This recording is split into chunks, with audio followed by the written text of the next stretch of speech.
আসসালামু আলাইকুম প্রিয় দেশবাসী, কিছু কথা নিয়ে হাজির হলাম। দুঃখ পড়া ক্লান্ত আমাদের এই জীবন। গত 15 বছর পূর্বে আমাদের দেশটা আবারও ছাত্র আন্দোলনে স্বাধীন হয়ে গেল।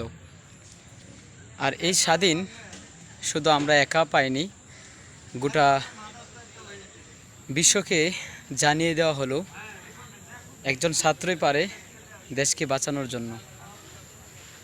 তো আমাদের এখন পদক্ষেপ একটাই, কোনো ধরনের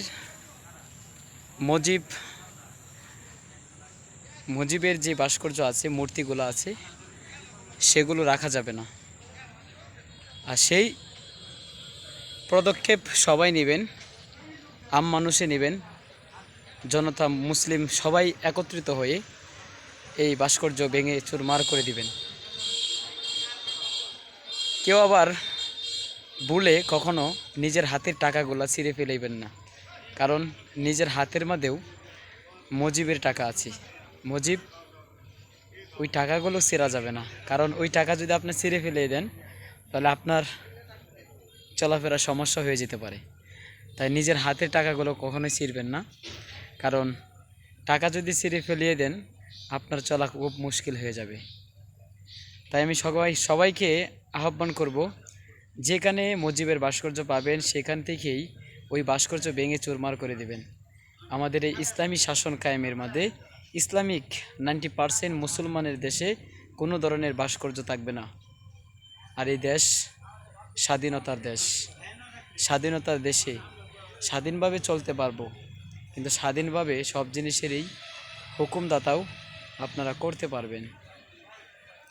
যাক, আলহামদুলিল্লাহ, অনেক কষ্টের পূর্বে এখন আমাদের দেশ আবারও ছাত্র সমাজে স্বাধীন করেছেন। তো যে বিষয় নিয়ে হাজির হলাম, যত ধরনের ভাস্কর্য আছে সবাই একত্রিত হয়ে এগুলা ভাঙবেন এবং কি দেশকে আরও সুন্দরভাবে পরিণত করবেন। আরেকটি কথা, কখনো মানুষকে হামলায় জর্জরিত করবেন না, কারণ একজন মানুষ অনেক কষ্ট করে আয় রোজগার করে।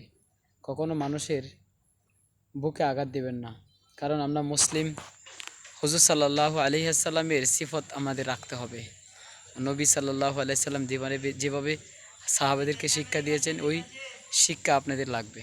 তাই আমি বলতেছি, কখনো মানুষেরকে কষ্ট দিবেন না, মানুষকে হয়রানি করবেন না, মানুষের জানমাল রক্ষা করবেন, মানুষের জানমাল ক্ষতি করার চেষ্টা করবেন না।